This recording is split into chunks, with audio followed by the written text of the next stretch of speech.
Ang dagat ang bumubuhay sa atin. Kaso nanganganib ang ating yamang dagat.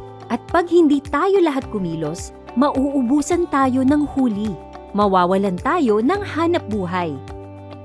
Hindi pwedeng iilan lang ang kikilos. Kailangan lahat tayo ay magtulungan. Paano nga ba maging responsableng mangingisda? Hindi lang para mapanatiling sagana ang ating pangisdaan ngayon, kundi para rin sa ating kinabukasan. Alamin ang latest.